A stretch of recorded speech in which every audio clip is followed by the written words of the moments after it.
In the year 800 CE, the city of Tikal was one of the largest cities in the world.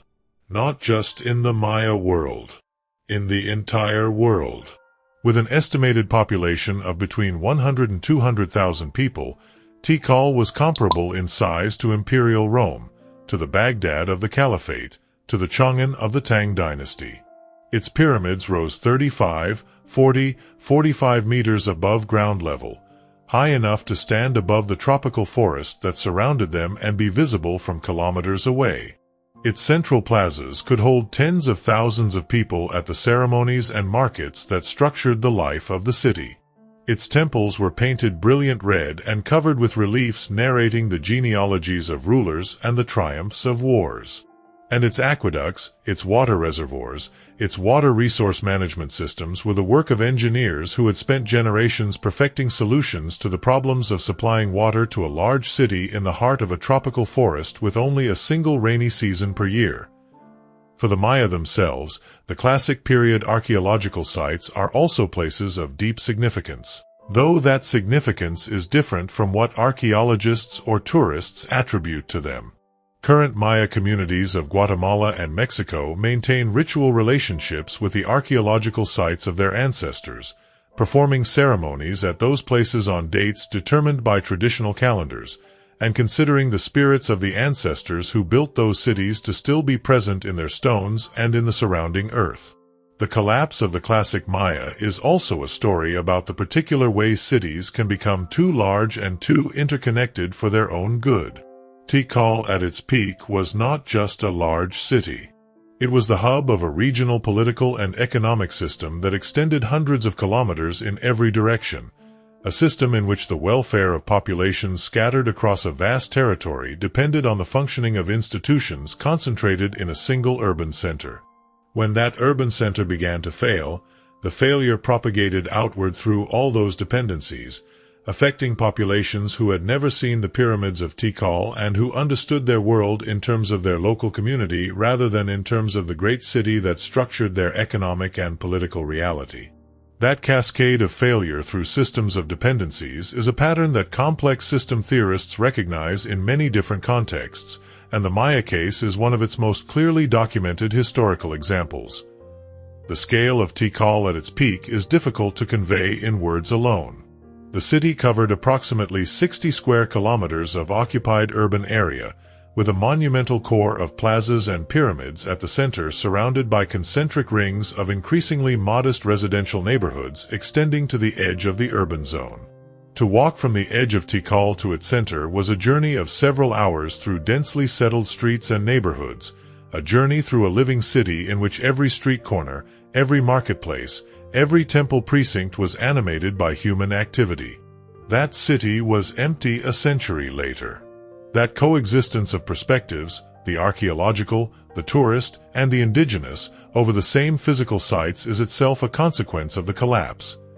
The end of the classic Maya state left its monuments without institutional custodians, which were first forgotten, then rediscovered by foreign explorers, then studied by international archaeologists, and only recently began to be reclaimed as living heritage by the Maya descendant communities of their builders.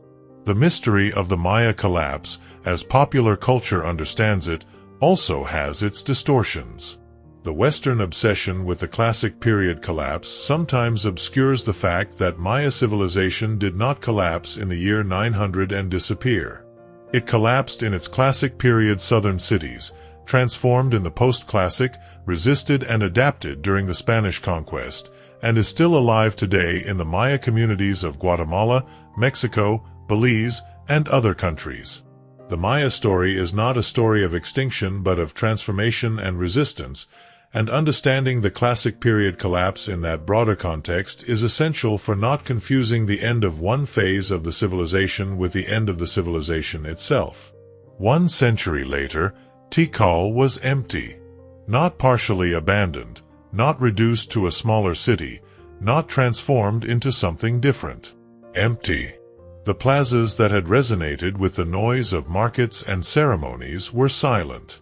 The palaces where Maya rulers had conducted affairs of state were being colonized by vegetation. The inscriptions on the stele recording the achievements of Maya kings stood with no one left to read them.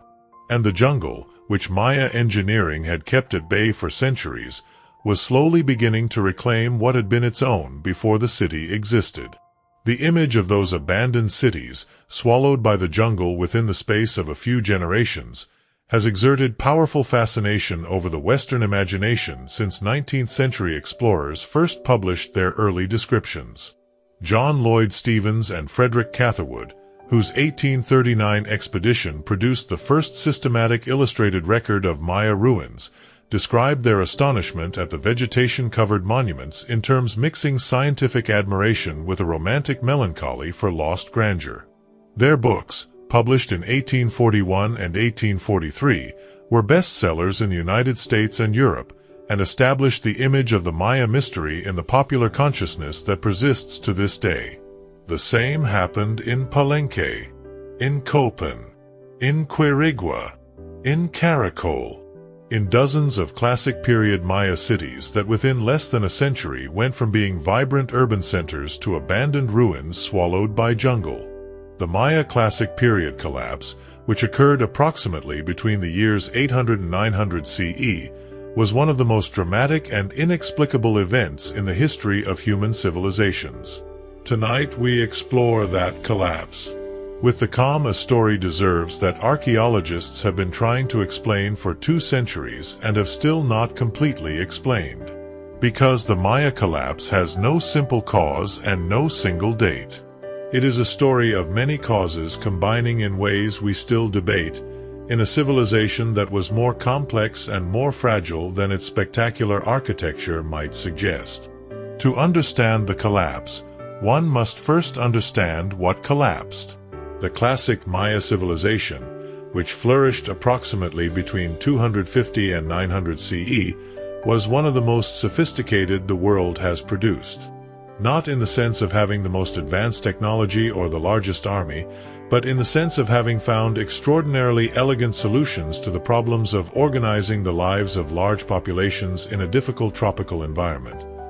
The Maya raised field agricultural systems of the lowlands were also more sophisticated and more extensive than the simple slash-and-burn milpa image suggests.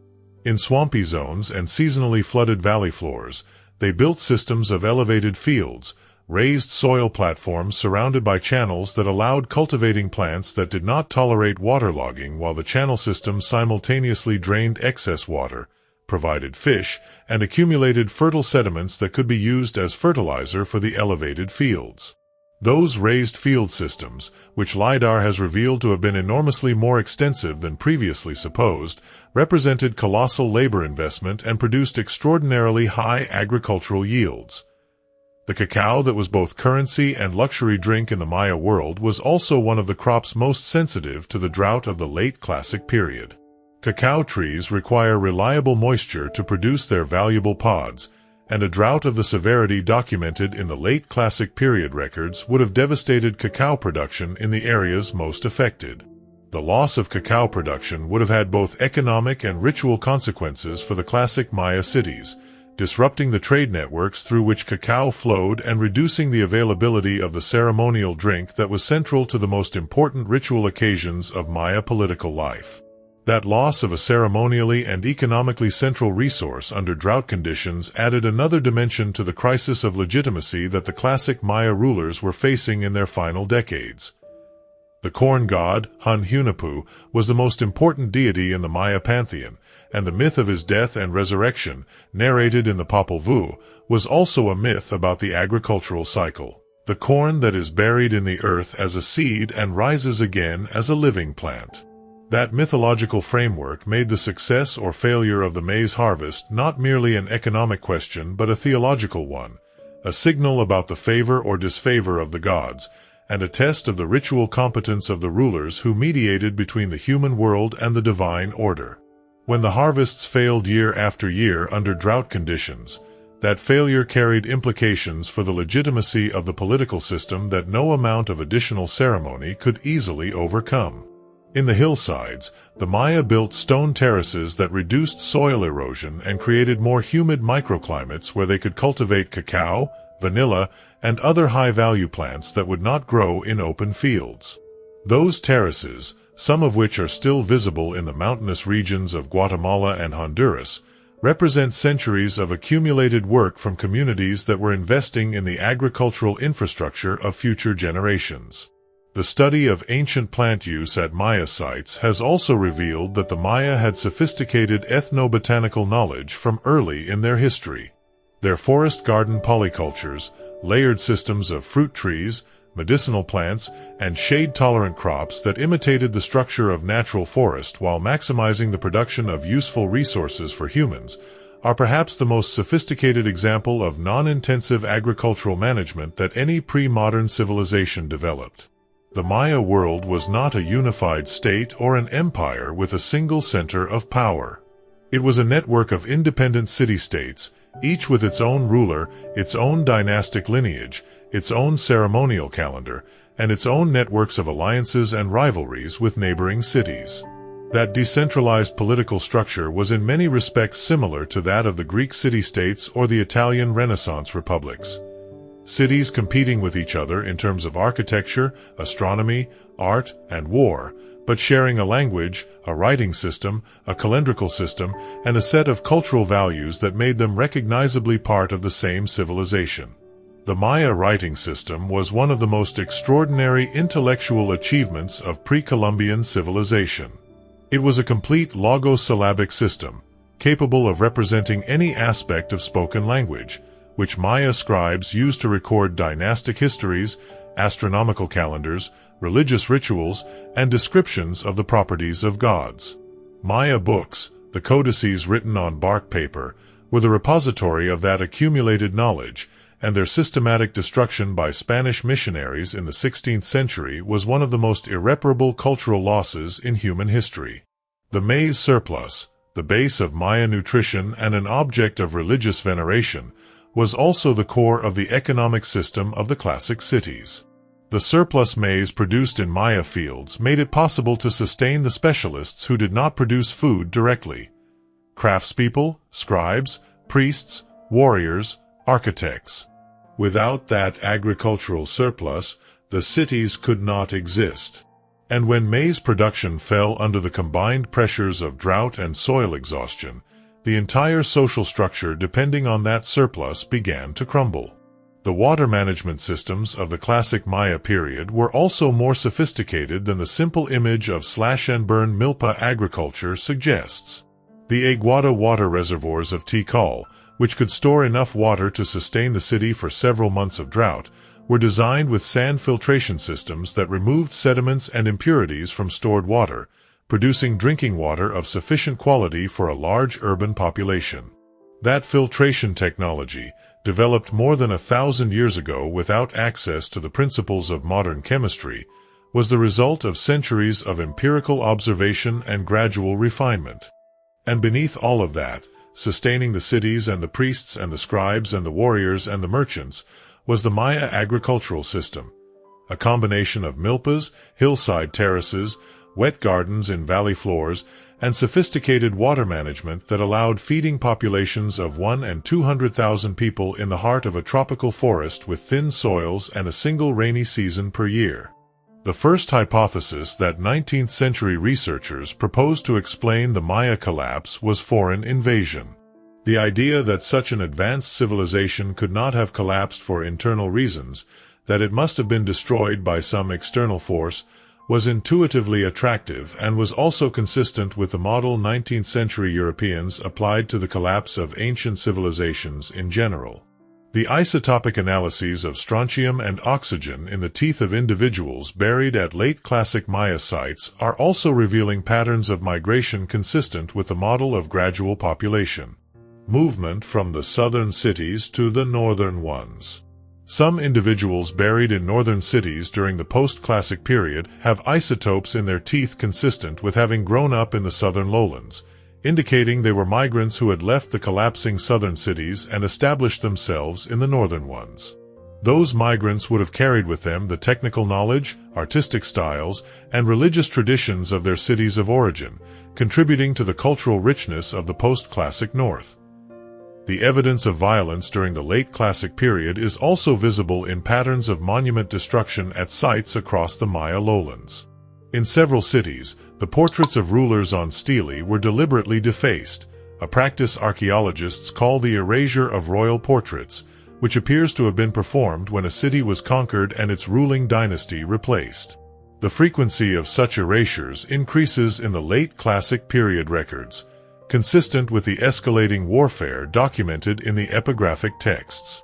Those erasures also provide a grim measure of the pace of political turnover in the last decades of the Classic period. The increasing frequency with which rulers were defeated and their images destroyed reflects a political environment of extraordinary instability that would have made any long-term planning or investment in infrastructure increasingly difficult. The ceramic sequences at classic Maya sites are one of the most reliable chronological tools archaeologists have for dating the events of the collapse. The specific types of pottery in use at any given site changed over time in recognizable ways, and the presence of particular ceramic types in a stratigraphic layer allows archaeologists to date that layer with reasonable precision. The late Classic ceramic sequences show progressive simplification of forms and decoration, consistent with both the loss of specialist craftspeople and the disruption of the trade networks through which high-quality ceramics and their raw materials were distributed. The epigraphic record of the late Classic period also shows increasing evidence of what researchers call crisis rhetoric, inscriptions that speak of threats, of enemies, of divine abandonment, in terms more desperate than the confident proclamations of power characteristic of the early Classic period.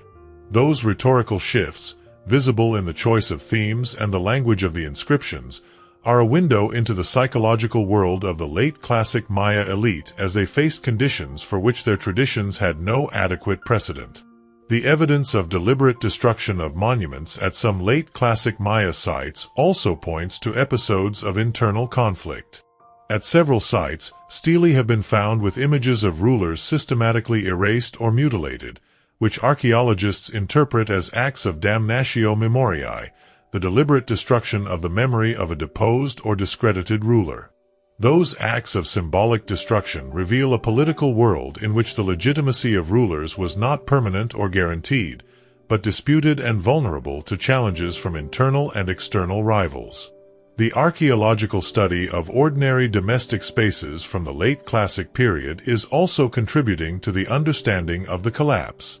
Studies of common people's houses, domestic courtyards, and residential neighborhood storage spaces at late Classic Maya cities show evidence of intensified use of domestic space, reduction of areas dedicated to specialized activities, and reuse of building materials that would have been unthinkable in more prosperous periods.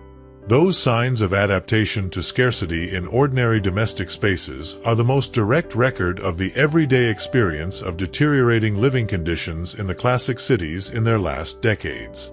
That hypothesis was discarded when archaeological and historical records showed no evidence of any invasion or conquest that had caused the widespread abandonment of the southern Maya cities. There were no layers of violent destruction in the archaeological strata corresponding to the collapse period at most sites. There was no evidence of the mass fires or massacres that normally accompany conquests. And the cities of the northern lowlands, like Chichen Itza and Uxmal, continued flourishing for centuries after the southern cities had been abandoned, which was incompatible with the hypothesis of a generalized external conquest. The Maya stelae, the stone monuments recording the achievements and dates of rulers, are also sources of information about the process of institutional deterioration during the late Classic period. Analyses of the stelae from the late Classic period at multiple cities show that the last stelae erected in each city tended to be smaller, of lower artistic quality, and with shorter texts than those of the apogee. That trend is consistent with a process of reduction in resources available for monumental construction projects, which could reflect both the reduction of the economic surplus of the cities and the decrease in the labor force available for state projects as the population emigrated. In some cities, the last stela was erected several decades before the final abandonment of the city, suggesting that the institutions responsible for commissioning and producing those monuments collapsed before the city was completely abandoned. That sequence, in which political institutional collapse preceded the physical abandonment of the city, is consistent with a model of gradual dissolution rather than sudden abandonment. The isotopic records from Caribbean corals that have provided some of the most robust data on the drought of the late Classic Maya period are also a reminder of the power of natural archives as sources of historical information. Corals record in their chemistry the temperature and salinity of the water surrounding them as they deposit their carbonate layers year after year, producing a continuous record of marine climate that can cover centuries or millennia in a single specimen. That type of natural archive, existing in the form of corals, stalagmites, tree rings, and lake sediments around the world, is one of the most valuable sources of information about past climate. The second major hypothesis was soil exhaustion. The Maya agricultural system depended on burning and clearing the jungle to create cultivation fields that produced good harvests for some years before the thin tropical forest soil was exhausted and the field had to be abandoned while a new stretch of jungle was burned. That system of shifting cultivation, known as slash and burn or milpa, was sustainable under conditions of low population density, when there was sufficient virgin forest available to be burned and sufficient time for abandoned fields to recover their fertility before being reused. The hypothesis that has gained the most support in recent decades is that of drought. The paleoclimatic data, obtained from multiple independent sources including cave stalagmite isotopes, lake sediments, Caribbean corals, and Greenland ice cores, shows that the period between the years 800 and 1000 CE was one of the driest of the last 2,000 years in the Yucatan region and the Maya lowlands. The studies of dietary remains in domestic contexts also show changes in diet composition consistent with deteriorating nutritional conditions.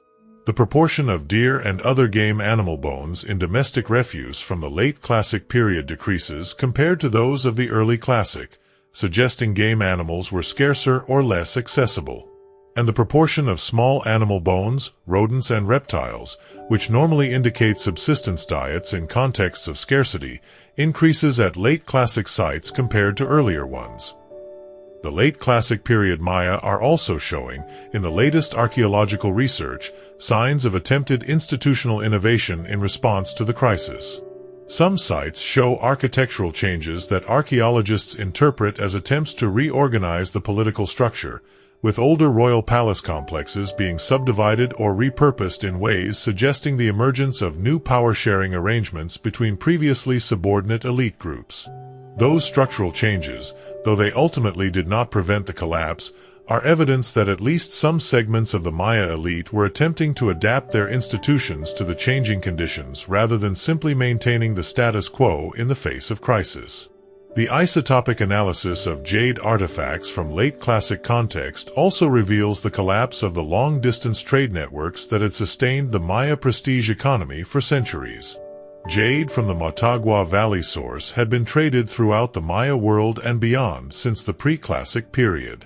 The late Classic period shows a progressive reduction in the quality and quantity of jade reaching the major ceremonial centers, with local substitutes for jade, including green stones of various kinds that lacked the specific mineral composition of true jade, becoming more common in elite contexts. That substitution of inferior materials for the prestige goods of the ceremonial economy is another signature of the collapse of the networks that had sustained Classic Maya civilization. The late Classic Maya period also shows evidence of increasing social stratification within cities, with growing gaps between the material wealth of elite and non-elite populations visible in the archaeological record. The houses of elites became larger and more elaborately decorated over time, while the houses of commoners showed little improvement and in some cases actual deterioration in the quality of materials and construction. That increasing inequality, in a context of declining overall resources, would have created social tensions that added to the political instability documented in the epigraphic record. A population that was both hungry and increasingly aware of the contrast between its own situation and the continued luxury of the elite would have been a population receptive to the kind of social breakdown that the late Classic period records document. The comparison between the Maya collapse and other contemporary civilization collapses is also informative. The end of the classic Maya period coincides approximately with the end of the classic period of other Mesoamerican civilizations, including Teotihuacan on the central Mexican plateau, which was partially abandoned around the year 750. That chronological coincidence suggests that the factors contributing to the Maya collapse could have been part of a regional-scale climatic or ecological disturbance that affected multiple Mesoamerican civilizations more or less simultaneously. The paleo-demographic reconstruction of the late classic Maya area also shows that the population of the Maya lowlands was significantly higher than previously supposed, with the LiDAR data indicating that large areas between the known sites were also inhabited, though at lower densities than the major cities. That higher overall population density implies that the pressure on natural resources was even greater than older models had estimated, and that the eventual failure of those resources would have affected more people across a wider area than previously calculated. That drought was not uniform or continuous. It was a series of severe drought episodes interspersed with periods of more normal precipitation, but with a general tendency toward drier conditions than those that had prevailed during the classic period when Maya civilization reached its maximum development. The primary water sources for the Maya cities of the southern lowlands were seasonal rains stored in artificial reservoirs called aguadas and in the canal systems that Maya engineers had built over centuries.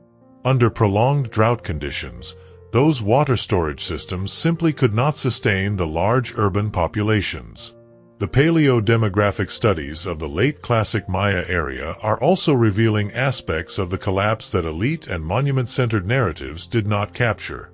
The analysis of settlement distribution, house sizes, the composition of consumed fauna, and health indicators in skeletons buried at late classic sites all point in the same direction. Demographic pressure and nutritional stress were widespread phenomena among ordinary populations, not just among elites. The osteological analyses of Maya skeletons from the late classic period show markers of chronic nutritional stress at significantly higher frequencies than in earlier periods. Dental enamel hypoplasias, horizontal lines on the tooth surface that form when enamel development is interrupted by disease or malnutrition during childhood, are more common in late classic individuals than in early classic ones. Bone lesions indicating vitamin and mineral deficiencies are equally more frequent. And the average statures of late classic individuals are slightly shorter than those of early classic ones, a statistical signal of nutritional deterioration at the population level. Those osteological data are especially valuable because they do not depend on the interpretation of monuments or epigraphy, which are records produced by and for elites. They are the biological record of the lived experience of ordinary people, whose stories rarely appear in the inscriptions of stelae, but who are as much part of the collapse story as the genealogies of kings and the dates of the last inscriptions. The history of the collapse seen from the perspective of ordinary people is also a story of resilience. Rural communities that did not completely depend on the distribution systems controlled by the cities survived the collapse better than urban populations. And some groups, particularly those living in coastal zones with access to sea resources, maintained relatively high levels of well-being even during the centuries of collapse in the interior cities. But drought alone does not completely explain the collapse. The Maya had survived droughts before. Paleoclimatic records show comparable drought episodes during the pre-classic and early classic periods that did not produce equivalent collapses. What made the late classic period drought different was not simply its intensity but the social and political conditions in which it occurred. The fragmentation of the political world of the late classic Maya also had dimensions that went beyond conventional warfare between cities. The excavations of some late classic sites have found evidence of what archaeologists interpret as episodes of internal violence, of conflicts within the cities themselves between different elite groups or between elites and the general population. That evidence includes deliberately destroyed buildings, monuments with ruler images that were erased or destroyed, and burials showing signs of violent death within elite architectural complexes. Those signs of internal violence are consistent with the narrative of cities under increasing pressure where tensions between different groups competing for control of scarce resources ended in open conflicts. The Maya obsidian trade provides one of the clearest case studies of how commercial network fragmentation contributed to the collapse. Obsidian from the El Chale, Ixtepic, and San Martin Jalotepec sources in the Guatemalan highlands had been distributed throughout the Maya lowlands since the pre-classic period, and its presence in domestic assemblages is one of the most consistent indicators of integration into regional trade networks. The late classic period shows a progressive reduction in the range and quality of obsidian reaching the more distant lowland sites, with the most distant cities shifting to locally available but inferior chert as their primary knapping material. That substitution of inferior local materials for the preferred traded ones is a classic signature of trade network disruption, and its progressive intensification through the late classic period mirrors the political fragmentation documented in the epigraphic record. The warfare of the late classic period Maya also had a demographic dimension that is only now being fully appreciated. The practice of taking captives in war, which the inscriptions record as a primary goal of military campaigns alongside territorial control, removed productive members of the population from the communities that lost them and added a burden to those that had to feed and guard them. At the scale of warfare that the late classic inscriptions document, that demographic drain could have been significant, removing from the agricultural workforce men and women who would otherwise have been producing the food that the cities needed to survive. The obsidian cache discoveries at some late classic sites also reveal something about the psychology of crisis.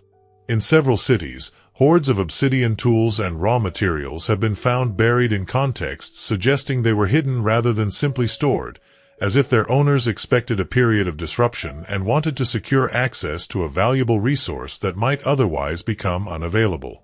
That behavior, of hiding valuables in anticipation of crisis, is documented in many historical collapse contexts and is one of the most human responses to the threat of social breakdown. The wars between Maya city-states of the classic period also left traces in the archaeological record that go beyond the inscriptions celebrating military victories. Studies of the distribution of ceramic styles, obsidian types, and other exchange materials over time show that the commercial networks of the Maya area fragmented progressively during the late classic period, with regional markets that became smaller and more local as wars interrupted long-distance trade routes. The evidence of violence during the late classic Maya period is also visible in the skeletons of that period. Osteological analyses of human remains from several sites show higher frequencies of healed fractures consistent with interpersonal violence in the late classic than in the early classic, as well as evidence of decapitations and other types of mutilation that in Mesoamerican archaeological contexts are associated with both war and ritual sacrifice. That greater frequency of violence in the bodies of ordinary late classic people is another indicator that the deterioration of social conditions was not only an elite phenomenon but affected the entire population. The late classic Maya period was characterized by an extraordinary level of conflict between city-states. The epigraphic records, inscriptions on stele and temple lintels that archaeologists have deciphered in recent decades, document an escalation of wars, conquests, and destructions between Maya cities that intensified precisely in the centuries before the collapse. Tikal and Calakmul, the two superpowers of the classic Maya world, fought a war of influence and alliances that involved dozens of smaller cities and destabilized the political structures of the entire region for generations. The political fragmentation of the late classic Maya period is also reflected in the proliferation of new small-scale political entities during that period. While the great classic city-states were in decline, new smaller and more local political communities were emerging at their margins and in the spaces between them, responding to changing conditions more flexibly. That process of political fragmentation, though painful in its dimensions of loss of the cultural and economic complexity that the great cities produced, was also a process of adaptation to a changing environment that may have preserved more lives than would have survived if the great cities had attempted to maintain themselves at all costs. The fragmenting of commercial networks had practical direct consequences for cities' ability to access resources they did not locally produce. Obsidian, essential for making the most efficient cutting tools of the era, came from a few volcanoes in the highlands of Guatemala and Mexico and had to be distributed through long-distance trade networks. Jade, the most important status and ritual material in Maya society, came from the Motagua Valley deposits in Guatemala. The cacao, copper, and precious metals that formed part of the monetary and ceremonial Maya system also depended on extensive exchange networks to reach cities not in the production zones. When those networks fragmented under the pressure of conflicts, the cities lost access to resources they had taken for granted for generations. That loss of access had not only economic but also political and ritual consequences. Rulers who could not access the jade and cacao necessary for the legitimation ceremonies of their power were weakened in their ability to maintain the allegiance of their subjects in the forms that Maya culture recognized as valid. The alliance marriages between Maya city-states of the Classic period were also foreign policy instruments creating networks of mutual obligations and resource flows between cities. When those alliances broke down because of wars, not only did the mutual military obligations disappear, but also the flows of high-quality goods that accompanied marriages between elites. That loss of status goods could have eroded elites' ability to maintain their social distinction from the rest of the population, contributing to the legitimacy crisis. The archaeological data from the collapse period also reveal something that the grand narratives about the end of Maya civilization frequently overlook. The collapse was not a simultaneous event but a gradual and geographically uneven process that extended over more than a century. The classic Maya cities that survived the collapse also illuminate what was necessary for survival. The northern Yucatan Peninsula cities that continued prospering share several characteristics that could explain their greater resilience. The survival of post-classic Maya cities also demonstrates that adaptation was possible. The cities that survived did so not by maintaining the classic period institutions unchanged but by transforming them. Adopting new architectural styles, new religious practices, new political structures, and new economic strategies that were better suited to the changed conditions of the post-classic world. That capacity for institutional transformation is what the collapsing southern cities seem to have lacked, and understanding why they lacked it while the northern cities managed to transform is one of the most productive questions in current Maya research. The answer likely involves the combination of environmental factors, like cenote access, and social factors, like the more flexible political structures of the north, that gave the northern cities more options and more time to adapt. The survival stories of the post-classic Maya also include some remarkable examples of cultural and intellectual continuity despite the disruptions of the classic collapse. The Chilam Balam books, compilations of historical, astronomical, and ritual information written in Yucatec Maya in Latin script during the colonial period, preserve information about the calendrical and astronomical traditions of the post-classic period that in turn derived from the classic period tradition. Those books, produced by Maya communities who were actively trying to preserve their heritage in the face of colonial pressure, represent a remarkable act of cultural resilience that allowed fragments of the classic knowledge system to survive into the modern era. In addition to cenote access, the northern cities tended to be situated in positions more favorable for maritime trade with the Gulf of Mexico and Caribbean coasts, which provided them with alternative resource and income sources not completely dependent on interior agriculture. The Yucatan coasts produced salt, a high-value resource that was both an essential condiment and a crucial food preservative, and cities controlling salt production and distribution had a source of wealth relatively independent of rains. The transformation of the northern political system during the post-classic period is also relevant. The post-classic northern cities, like Chichen Itza and Mayapan, appear to have experienced greater participation of multiple elite groups in governance, reducing the concentration of power in a single royal figure that characterized the southern classic period cities. That greater distribution of power could have created decision-making mechanisms more resistant to the ruler's personal crises, though it could also have introduced its own forms of instability. The ancient DNA analyses of human remains from different periods of Maya history are also revealing aspects of the collapse that the archaeological and epigraphic records alone could not show. Those analyses confirm that the classic period Maya population had genetic characteristics consistent with the long occupation of the southern lowlands, and that the post-classic period populations of the northern cities show increased genetic diversity consistent with the arrival of migrants from the south. That genetic signal of southward to northward population movement is the biological trace of the human displacement that the political and ecological collapse of the southern cities produced. The southern cities collapsed earlier and more completely than the northern ones. Tikal was abandoned around the year 900. Copan, in Honduras, issued its last dated stela in the year 822. Caracol, in what is today Belize, recorded its last inscription in the year 859. But while those southern cities fell silent, the cities of the northern Yucatan Peninsula, like Chichen Itza, Uxmal, and Coba, continued flourishing. And some of them remained important centers for additional centuries, until the Spanish conquest of the 16th century finally interrupted that continuity. That geographical asymmetry is informative. The cities of the northern Yucatan Peninsula had access to cenotes, the natural wells formed by the collapse of the ceiling of the karst caves that characterize the geology of the region, which provided direct access to groundwater regardless of surface rainfall. That difference in access to groundwater could explain why the northern cities survived the late classic drought while the southern ones, more completely dependent on rain stored in surface reservoirs, collapsed. The cenote-rich landscape of northern Yucatan also gave those cities a different relationship to water than the southern lowland cities had.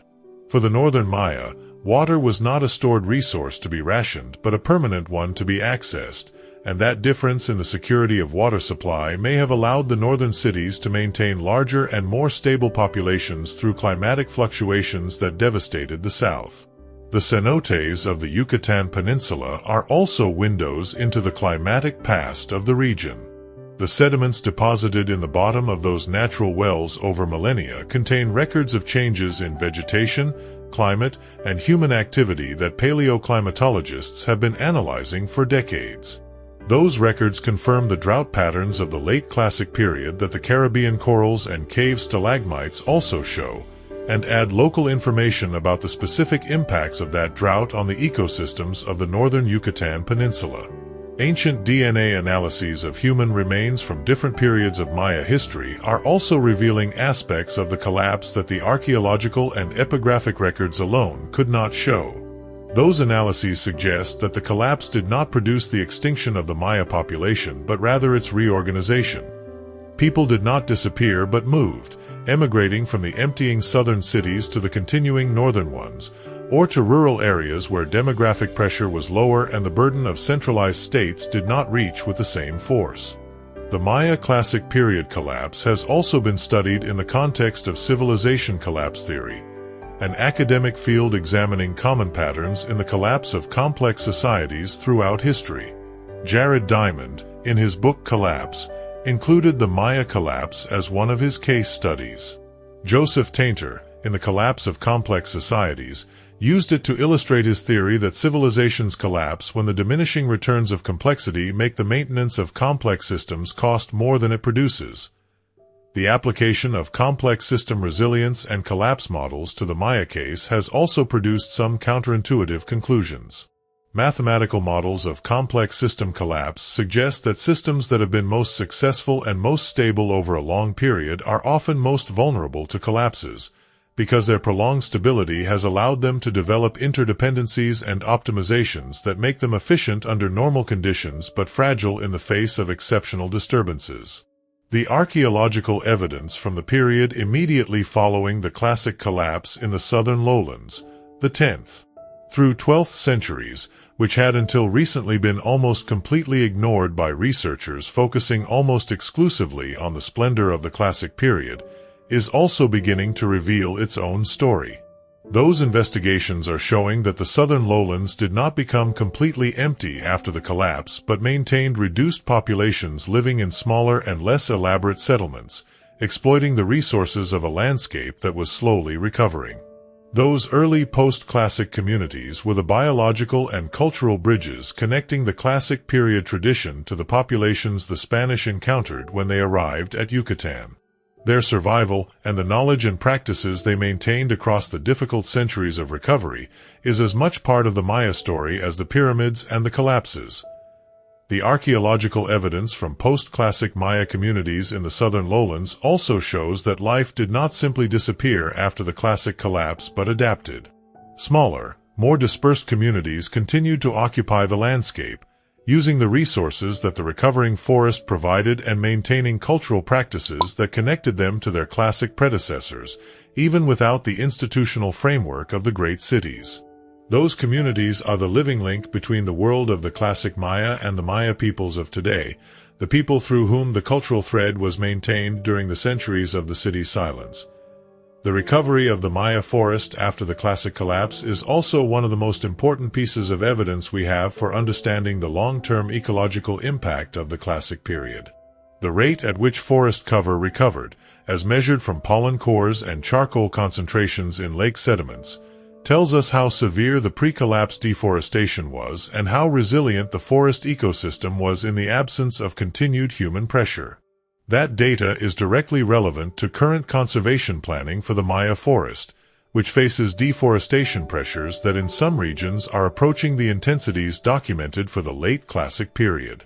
The Maya civilization of the Classic period, which had been extraordinarily stable and productive for several centuries, could have been an example of that phenomenon. A system so well optimized for the conditions it had known that it no longer had the adaptive capacity necessary to survive when those conditions changed. The researchers who study the Maya collapse have also identified something they call the problem of success. The classic Maya civilization reached the population densities it produced precisely because its agricultural systems, water management technologies, and political structures were extraordinarily efficient under the climatic conditions that prevailed during the centuries of apogee. But that efficiency was achieved at the cost of increasing dependence on those same systems, which over time became too fragile to absorb the disturbances that inevitably arrive in any complex system. The success of Maya civilization at its best moments was also the seed of its vulnerability when conditions changed.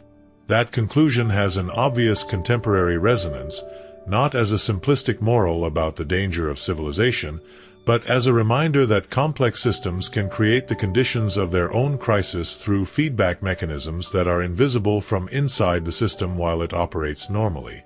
Tainter's theory is especially applicable to the Maya case. The classic Maya cities had developed irrigation systems, water storage, intensive agricultural production, resource redistribution, and political coordination systems that required enormous continuous investments of labor and resources to remain functional. That investment was profitable when the system produced the expected returns, but when returns began diminishing under the pressure of drought and resource exhaustion, the cost of maintaining complexity became an unsustainable burden. In that moment, the rational response for ordinary people was to abandon the complex system and seek simpler and more resilient ways of life. The abandonment of the cities was not necessarily a sudden drama, but possibly the result of individual and family decisions to emigrate to places where living conditions were better, taken gradually over decades until the cities were left with populations too small to maintain the infrastructure systems that made them viable. The collapse viewed from below, from the decisions of ordinary people rather than from the perspective of rulers and elites, is also a way of understanding the collapse that is more human and more comprehensible than narratives centered on external catastrophes or elite failures. The people who left the southern Maya cities in the 9th and 10th centuries were not passive victims of forces they could not control. They were agents making rational decisions in difficult conditions, and those decisions, taken by hundreds of thousands of people over decades, produced the result we call the collapse. The collapse also reminds us of something about the nature of historical time that the perspective of the present tends to distort. Seen from outside, from the perspective of centuries or millennia, the collapse of a civilization seems a singular event with a date and a cause. But lived from within, it was a process of gradual deterioration extending over generations, with periods of apparent stability interspersed with periods of acute crisis, with places that collapsed while others recovered, with people who were born, lived, and died without knowing whether the moment they were living was part of the decline or the prelude to a recovery. That subjective experience of the collapse from within, invisible in the monuments and steely but real for each person who lived it, is the dimension of the Maya collapse that most resembles the experiences that modern human beings would recognize as their own. While the southern cities fell silent, something was occurring in the northern Yucatan Peninsula that would show that Maya civilization had not died but was transforming. Chichen Itza, which had existed as a city since the early Classic period, experienced in the 9th and 10th centuries a transformation that made it the most important political and religious center of the post-Classic Maya world. The sacred cenote of Chichen Itza was also the destination of offerings and sacrifices that the Maya performed to propitiate the rains. Excavations of the cenote throughout the 20th century have recovered thousands of jade, gold, obsidian, and bone objects that were thrown into its dark waters as offerings to the water deities. Those objects, which include pieces from regions as distant as the Gulf Coast and Central America, are evidence of the extensive trade and exchange networks that connected Chichen Itza to the rest of the Mesoamerican world. The sacred geography of the classic Maya, which mapped the spiritual significance of the landscape onto its physical features in a complex system of meaning that gave every hill, river, cave, and tree a place in the cosmic order, was also a system that bound the populations to their specific places in ways that made migration psychologically as well as practically costly. Abandoning the city was not just abandoning a place to live. It was abandoning the center of the known cosmos, the axis around which the ritual calendar revolved, the site where the ancestors were buried and their spirits resided. That psychological cost of displacement, which modern research on migration continues to document in contemporary refugee populations, would have been felt by the people who left the classic cities, adding a dimension of grief and loss to what might otherwise seem like purely rational decisions about resources and survival. The Temple 4 at Tikal, the tallest classic Maya pyramid at 72 meters from base to the roof crest of the upper temple, was built by the ruler Yikin Chan Kawil in the year 741 CE. From the top of that temple, the modern visitor who climbs the wooden staircase installed by archaeologists can see the jungle canopy extending to the horizon in every direction, with other pyramid tops visible above the trees like islands in a green sea. That view, which was the view that the rulers and priests of Tikal had from their ritual heights, was also a declaration of power. The ability to look over the jungle that all other inhabitants of the Maya world lived beneath. That declaration of power, carved in stone and projected toward the sky, stood without anyone to make it less than 2 centuries later. The El Castillo Pyramid at Chichen Itza, the 4-sided pyramid with 91 steps on each face plus one on the upper platform for a total of 365, one for each day of the solar year, is one of the most precisely astronomically calibrated buildings in the history of architecture. At the spring and autumn equinoxes, the angle of the sun on the north staircase of El Castillo produces a series of light and shadow triangles that create the illusion of a serpent descending the steps toward the serpent head sculpted at the base, a demonstration of Maya astronomical knowledge that attracts thousands of visitors each year. The post-classic Chichen Itza was a different city from the classic Chichen Itza. Its architecture mixed the purely Maya styles of the classic period with elements that archaeologists associate with Toltec influence from central Mexico. That mixture of influences reflects the broader transformations that the Maya world was undergoing during the post-classic period. More intensive contact with central Mexican civilizations, new religious currents, and new forms of political organization that differed from the hereditary monarchies of the classic period. Whether that transformation was a result of conquest, cultural exchange, or something in between remains debated, but the result was a northern Maya civilization that was both continuous with the classic tradition and genuinely different from it. The post-classic Chichen Itza was a different city from the classic Chichen Itza. Its architecture mixed the purely Maya styles of the classic period with elements archaeologists associate with Toltec influence from central Mexico, including the cult of the feathered serpent, known as Kukulkan in Maya or as Quetzalcoatl in Nahuatl. That mixture of influences has generated decades of debate about the nature of the relationship between the Yucatan Maya and the central Mexican civilizations in the post-classic period. The city of Palenque, in the current state of Chiapas in Mexico, is perhaps the Maya site that best illustrates the contrast between classic period glory and the quiet of abandonment. Palenque reached its maximum splendor under the direction of its most famous ruler, Kinich Janab Pakal, known simply as Pakal the Great, who governed the city for 68 years beginning in 615 CE. Under Pakal, Palenque produced some of the most beautiful reliefs and the richest inscriptions of the classic Maya period, including the famous sarcophagus lid showing the ruler at the moment of descending into the Maya underworld, an image of iconographic complexity and artistic beauty that archaeologists have been analyzing for decades. The Temple of the Inscriptions, which contains Pakal's tomb and the lid that covers it, is also one of the longest and most important epigraphic texts of the classic Maya period, with 90 glyph panels narrating the history of the Palenque dynasty from its mythical origins to Pakal's reign. That text, when deciphered in the 70s and 80s, revealed that the Maya conceived time as a continuum extending millions of years into the past and future, situating the history of their rulers in that cosmic context. The last inscription dated in Palenque dates from the year 799 CE. Less than a century after that inscription, the city was empty. The contrast between the cosmic confidence of Pakal's inscriptions, projecting the power of the dynasty into the farthest future, and the silence of the abandoned stones a few generations later, is one of the most moving aspects of the Maya collapse.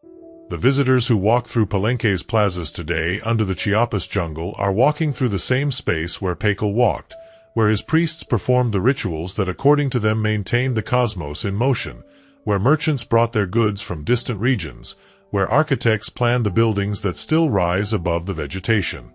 That space has not changed. It has only emptied.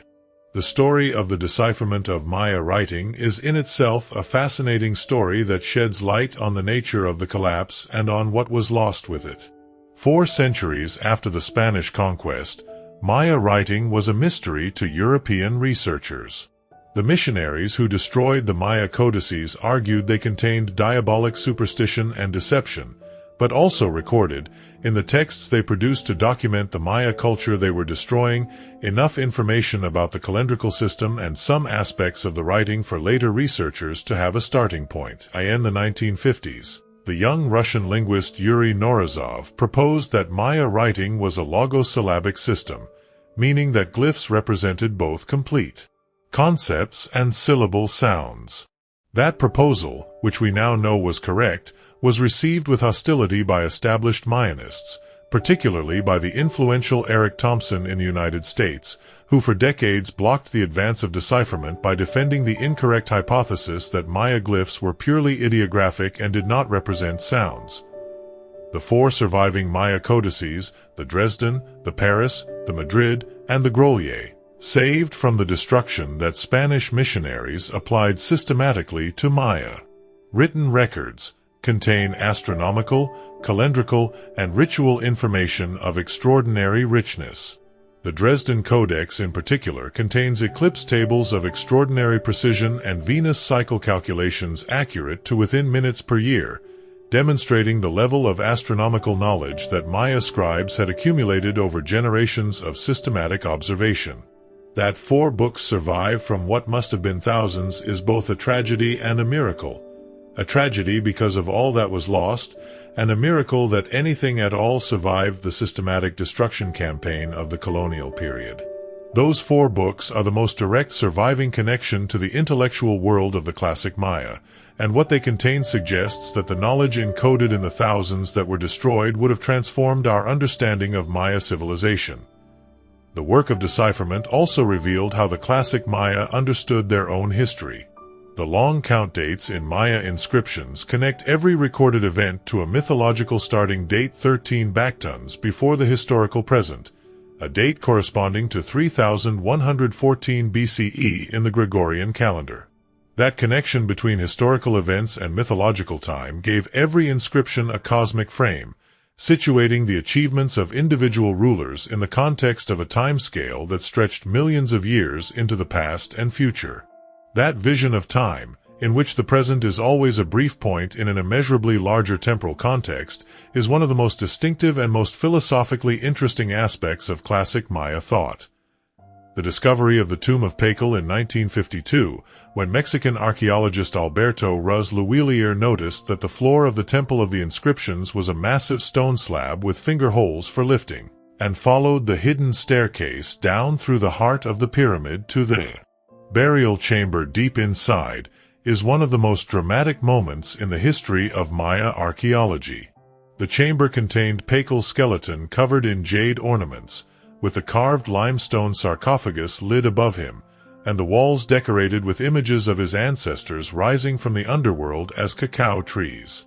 That discovery opened a window into the mortuary and cosmological beliefs of the classic Maya that transformed the field. The complete decipherment of Maya writing, not achieved until the 80s and 90s of the 20th century thanks to the work of researchers like Linda Skeel, David Stewart, and Peter Matthews, revolutionized the understanding of the collapse. Because what the deciphered inscription said was concrete political history. Names of kings, dates of wars, descriptions of conquests and alliances, records of sacrifices and ceremonies. The genomics is also revealing something about the history of Maya writing that the archaeological records alone could not show. Studies of ancient DNA from individuals identified as scribes by the funerary contexts in which they were buried and the writing materials found with them show that classic Maya scribes formed a group with specific genetic characteristics suggesting endogamy, preferential reproduction within the group. That pattern is consistent with the existence of hereditary scribal lineages, families in which writing knowledge was transmitted from parents to children, and whose loss during the collapse would have been catastrophic for the preservation of that knowledge. The work of epigraphers like Linda Skeel, whose passion for Maya writing led her from a career as a painter to becoming one of the central figures of decipherment, is also part of the story of how humanity recovers the voices of vanished civilizations.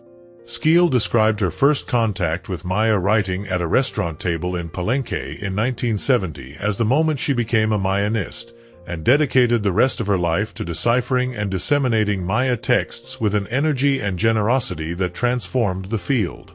The decipherment began in earnest in the 19th century with the work of Constantin Rafinesque, Jean-Frédéric Waldeck, and other pioneers who identified some basic patterns in Maya glyphs. But the decisive advance would not come until the 20th century, and in the most improbable circumstances, during the Cold War, in the Soviet Union. The story of the decipherment also has a dimension of scientific justice. For decades, the work of Yuri Norizov, the Russian researcher who proposed the key to decipherment, was ignored or ridiculed by the established Mayanists of the Western world, partly for political reasons related to the Cold War. Only decades after his initial work, when independent researchers reached the same conclusions by different paths, was Norizov's contribution finally recognized. He received the recognition he deserved only at the end of his life, when the international Mayanist community finally admitted he had been right from the beginning. The complete decipherment of Maya writing, not achieved until the 80s and 90s of the 20th century thanks to the work of researchers like Linda Skeel, David Stewart, and Peter Matthews, revolutionized the understanding of the collapse. Because what the deciphered inscription said was not the mythical and cosmological history that Thompson and his followers had supposed they contained. It was concrete political history. Names of kings, dates of wars, descriptions of conquests and alliances, records of sacrifices and ceremonies.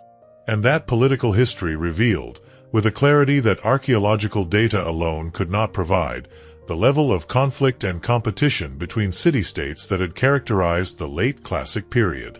The process of Maya writing decipherment also revealed that the Classic Maya had an explicit awareness of the precariousness of their own political system. Some late Classic inscriptions contain references to political instability, to uncertainty about the future, and to threats that rulers perceived to the continuity of their lineages. Those references add a psychological dimension to the collapse story. Not only were material structures under pressure, but also the consciousness of the historical actors themselves who lived in those structures and who could, to some degree, perceive their deterioration. The Maya did not disappear with the Classic period collapse. That is perhaps the most important fact modern research has established about that event. The approximately 7 million people who today speak Maya languages in Mexico and Guatemala are the direct descendants of the builders of Tikal and Palenque, of the astronomers who calculated eclipses and the scribes who recorded royal genealogies in codices. The Maya modern communities are also actively reclaiming the right to interpret and manage their ancestors' archaeological sites. In Guatemala, where approximately half of the world's Maya language speakers live, indigenous communities have demanded and in some cases obtained the right to participate in decisions about how the archaeological sites of their ancestors are managed and presented to the public. The future of the indigenous cultures of the Americas is also part of the ongoing story of the Maya and of all the first American peoples. The 20th and 21st centuries have seen both continued pressure on indigenous communities and growing recognition of their rights, their knowledge, and their contributions to the broader human heritage. The international indigenous rights movement, the growth of indigenous scholarship and indigenous-led research institutions, and the increasing legal recognition of indigenous land rights in many countries represent a partial reversal of the centuries-long process of dispossession that followed European colonization.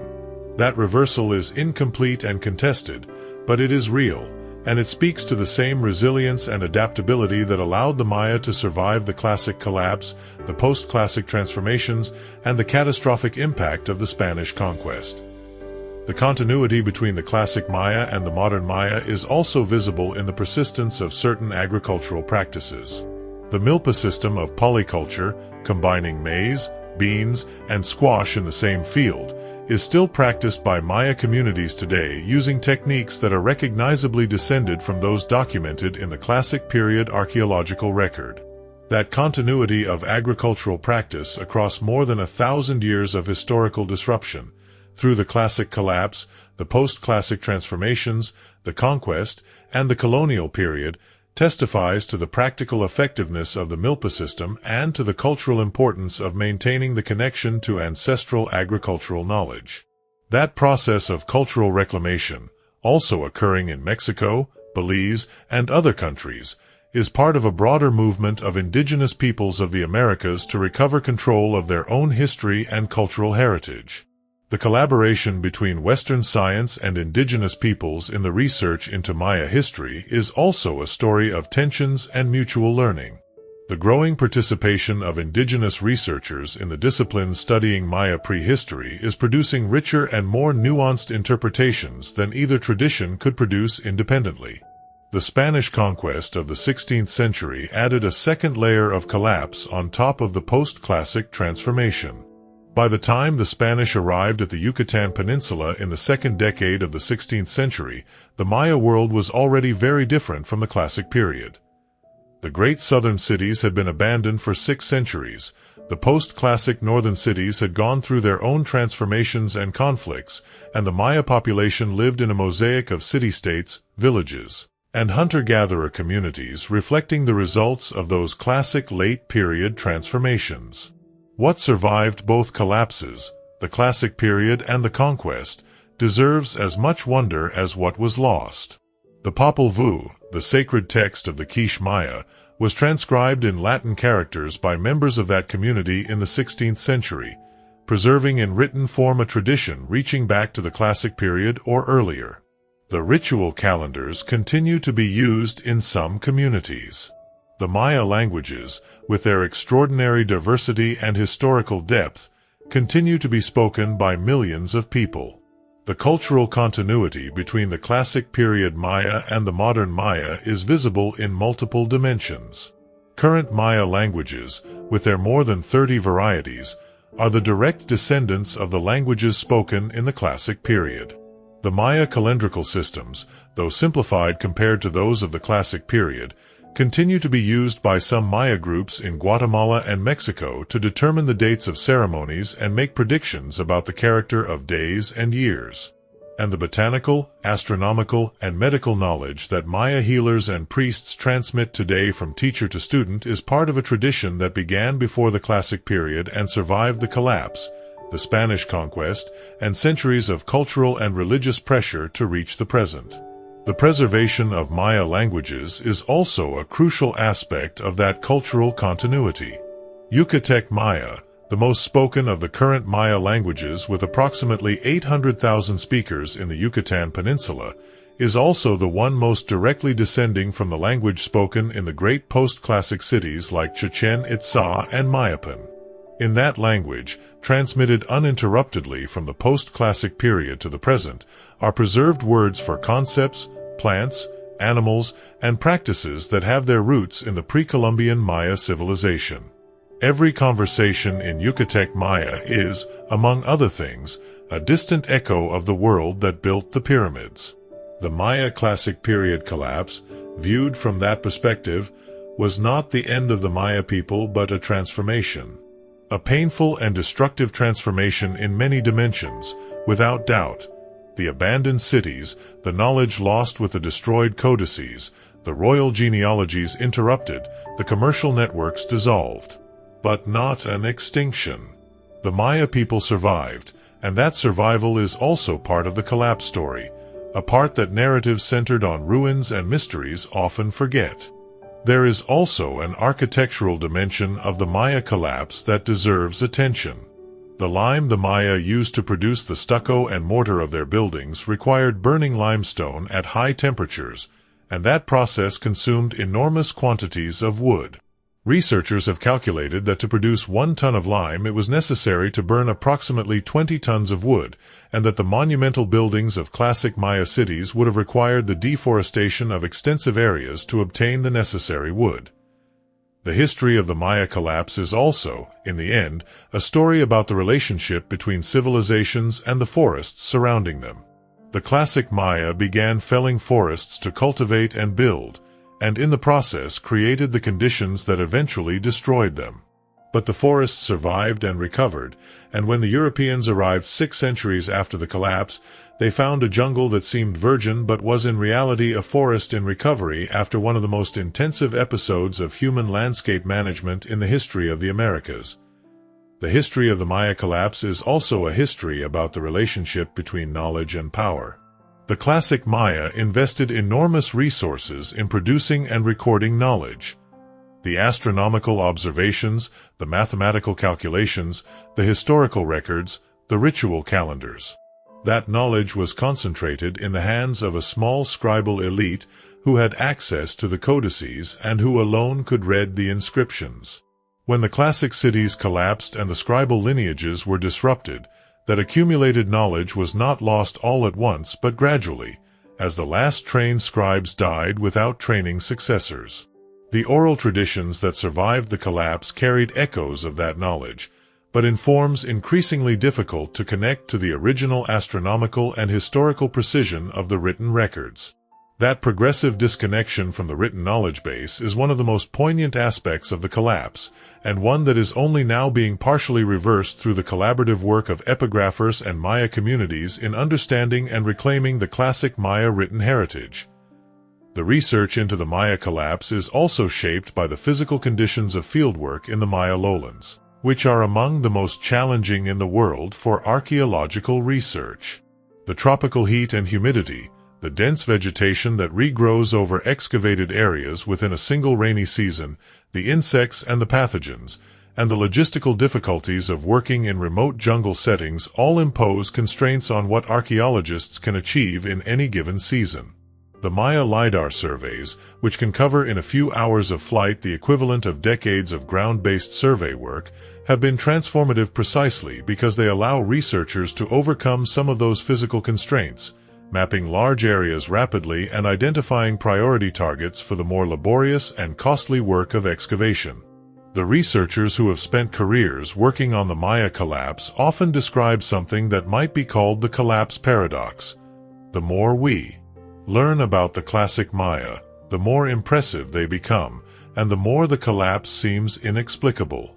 A civilization that could calculate eclipse tables accurate to minutes per year, that could coordinate the labor of tens of thousands of people to build the pyramids of Tikal and Palenque, that could maintain urban populations in a difficult tropical environment for centuries, seems like it should have been able to solve the problems that brought it down.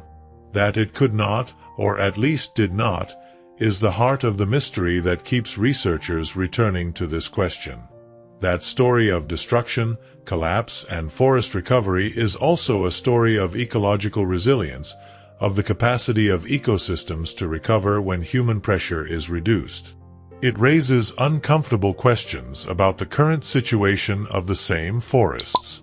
The Maya forest of today, covering parts of Mexico, Guatemala, Belize, and Honduras, is under deforestation pressure for agriculture and cattle ranching that in some regions is proceeding at rates comparable to or faster than the deforestation of the classic Maya period. The difference is that we know what happened last time, and we have the scientific tools to predict what will happen again if the forests continue to shrink. The connection between the Maya collapse and the present is not a comfortable one. It does not offer easy lessons or simple prescriptions. The Maya were not foolish or wicked, and neither are we.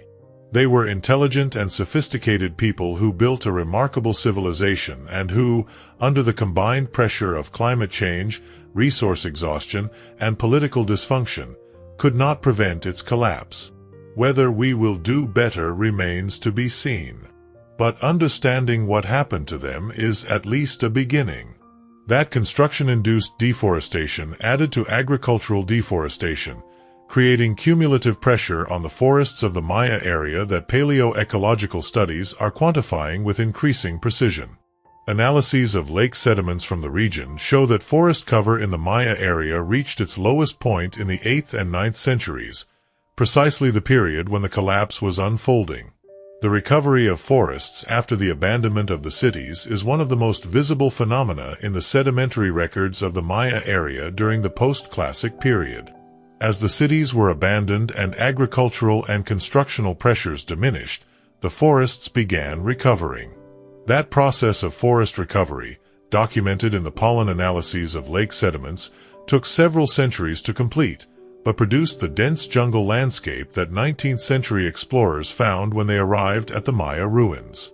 In that sense, the centuries of abandonment were not simply a period of cultural and demographic loss. They were also a period of ecological recovery that partially restored the environmental services, the hydrological cycle, the biodiversity, the soil fertility, that the intensive human activity of the classic period had degraded. The jungle that today covers the ruins of Tikal and Palenque is not just a dramatic backdrop for tourist photographs. It is the result of centuries of ecological recovery after one of the most intensive episodes of human landscape modification in the pre-Columbian history of the Americas. The forest regeneration in the Maya lowlands after the collapse also produced one of the most biodiverse tropical forests on the planet. The Maya forest of today, covering parts of Mexico, Guatemala, Belize, and Honduras, is home to the jaguar, the tapir, the quetzal, and hundreds of other species of birds, mammals, reptiles, and plants that exist nowhere else in the world. That biodiversity, which developed in part during the centuries of recovery after the collapse, is today again threatened by deforestation for agriculture and cattle ranching, repeating in accelerated scale the process that contributed to the classic period collapse. The LiDAR studies are also revealing that the classic period Maya area included not only cities and cultivation fields, but also an extraordinarily dense network of roads, canals, and other infrastructure that connected different parts of the managed landscape. That infrastructure, which required continuous maintenance to function, was also one of the systems most vulnerable to deterioration once the political institutions that had built and maintained it began to disintegrate. The LiDAR revolution in Maya archaeology has also transformed the way researchers communicate their findings to the public. The dramatic before and after images, showing a featureless jungle surface on one side and the revealed city landscape on the other, have made the findings of years of technical work immediately understandable and visually compelling to non-specialists. That capacity to make the hidden visible in a single image is a powerful tool for public engagement with archaeological science, and the Maya LiDAR project has been one of the most successful examples of that engagement in recent memory. The most recent LiDAR surveys are also revealing evidence of hydraulic engineering on a scale that no one had anticipated. Extensive canal networks connecting cities to their agricultural hinterlands, elaborate catchment systems feeding the great urban reservoirs, and evidence of landscape-scale water management that would have required the coordination of labor from multiple communities across large areas. All of those features are emerging from the LiDAR data as new analysis methods are applied to the growing archive of surveys. Those discoveries are changing the picture of the classic Maya not just as a civilization of city builders, but as a civilization of landscape engineers, who transformed the hydrology of the lowlands over centuries to support the extraordinary populations their cities contained. Understanding how that hydraulic infrastructure functioned and how its failure contributed to the collapse is one of the most active frontiers of current Maya research. The story of the Maya collapse also ends on something that is not quite an ending. The pyramid tops still emerge above the jungle canopy at Tikal. The inscriptions at Palenque still carry the words of Tikal across 13 centuries.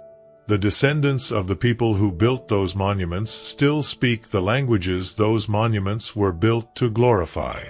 And the researchers who study those monuments, working alongside the communities that inherit them, are still finding new things to say about a collapse that occurred more than 1,000 years ago. That ongoing conversation between the present and the past, between the living Maya communities and the ruins their ancestors left, between the scientists with their LiDAR and their isotopes and the daykeepers with their sacred calendars, is perhaps the most fitting monument of all to a civilization that was never as simple as its ruins make it appear. The ongoing archaeological work in the Maya area continues producing discoveries that modify the image we have of the collapse. Each new excavation season, each new analysis of already excavated material with more advanced techniques, each new LiDAR exploration of a previously unstudied region, adds data that refines the collapse model or reveals aspects that had not been considered. That continuous production of new knowledge is characteristic of the great historical problems that have no simple solution, and the Maya collapse is one of them. Sufficiently well documented to allow substantial debates, and sufficiently mysterious that those debates will not be resolved soon. The combination of all those approaches, the paleoclimatological, the osteological, the genetic, the epigraphic, the remote sensing, and the community knowledge of modern Maya peoples, is producing a picture of the Maya collapse that is more complete and more nuanced than any previous generation of researchers has had access to. That picture is still incomplete and still contested in many of its details. But it is rich enough to allow us to say with some confidence that the Maya collapse was one of the most complex and most instructive events in the history of human civilizations, and that its study has taught us things about how civilizations can fail that we would not have learned from any other source. The Maya roads, known as sakbis or white roads because they were paved with lime that made them visible even at night, connected the different ceremonial and residential centers within each city and also connected cities to each other. Some of those roads were tens of kilometers long and wide enough for several people to walk in parallel, suggesting they were used for the movement of goods and armies, not just for ceremonial processions. The abandonment of those roads when the cities began to empty would have had cascading consequences for the regional economic system. Without the continuous maintenance that the lime surface required, the roads deteriorated rapidly under the action of tropical vegetation. And without the roads, the long-distance trade connecting the different regions of the Maya area became more difficult and more costly, accelerating the economic fragmentation already evident in the late Classic period archaeological records. The work of restoration at Maya sites also raises ethical and practical dilemmas reflecting the tensions between different interests converging at those places. The restoration of monuments to facilitate tourist access can produce reconstructions that are not archaeologically precise. Mass tourism produces income that finances archaeological research but also physically damages the sites and can produce negative effects on local communities. And the management of sites by national authorities that do not always include Maya communities in decisions about their own heritage remains a source of tensions reflecting the colonial history of the region. The LiDAR images that researchers have produced of the Maya area in recent years are also objects of scientific beauty in their own right. The shaded relief visualizations of the Maya landscape without its vegetation cover, showing the artificial topography created by centuries of construction and terrain management as if the jungle had been removed at a stroke, have the same capacity to produce wonder as astronomical photographs of distant galaxies. They reveal an order and a scale that were completely hidden before technology made them visible. Seeing those images, with their cities and roads and fields and canals extending over hundreds of square kilometers of tropical forest, is to understand that the classic Maya area was not a scattering of isolated cities in the jungle but a completely humanized landscape, transformed so deeply by centuries of human activity that the forest covering it was, at best, a partially controlled backdrop. Tonight we have explored the Maya collapse from multiple angles: the drought, the deforestation, the political conflict, the legitimacy crisis of elites, the uneven geography of the collapse, and the continuity of the Maya people beyond the end of their classic cities. What emerges from that exploration is not a simple answer but something more interesting. The Maya collapse was the result of the interaction of multiple factors that reinforced each other in ways that no single cause alone could have produced. The drought would have been manageable without the deforestation that amplified it. Political conflict would have been containable without the demographic pressure and resource exhaustion that intensified it. And the political legitimacy crisis could have been resolved in conditions of abundance, but not in conditions of scarcity where no elite could satisfy the expectations of a hungry population. The ruins of Tikal, Palenque, and Copan still stand under the jungle that slowly reclaims them. Their carved stones, their stelae with the genealogies of kings no one remembers, their pyramids that still touch the treetops surrounding them. All of that is the silent record of a civilization that reached extraordinary heights and that then, for reasons we still debate, ceased to be able to sustain itself. Contemplating the Maya collapse from the distance of time and with the data modern science has accumulated produces also a kind of humility that goes beyond historical analysis. Not the humility of one who feels small before the ruins of lost grandeur, though there is something of that too.